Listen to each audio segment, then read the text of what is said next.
Kapolresta Banda Aceh Kombes Fahmi Irwan Ramli mendatangi lokasi penampungan imigran Rohingya di Kabupaten Aceh Besar. Menurut Fahmi, kunjungan tersebut bertujuan untuk mengecek kondisi terakhir warga etnis Rohingya dan memastikan kegiatan di lokasi penampungan berjalan lancar. Terkait pengamanan lokasi penampungan, pihak kepolisian akan terus bersinergi dengan petugas di lapangan sebagai upaya mencegah terjadinya perdagangan manusia.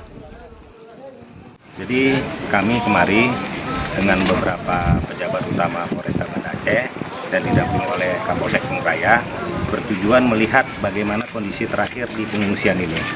Alhamdulillah tadi kita udah cek dan ngobrol-ngobrol dari teman-teman IOM, dari teman-teman UNHCR bahwa pada umumnya kegiatan di sini berlangsung dengan lancar. Tadi kami juga tanyakan terkait dengan keamanan di sini. Alhamdulillah keamanan sangat baik, terjaga dengan baik.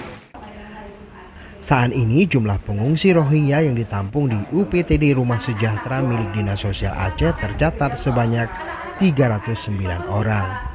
Sebelumnya, pada 25 Januari lalu, tim gabungan Detasemen Intelijen Kodam Iskandar Muda berhasil mengungkap jaringan sindikat perdagangan manusia di Kabupaten Aceh Tamiang. Pelaku berupaya meloloskan warga Rohingya di Aceh ke Malaysia. Tim Liputan Aceh Video.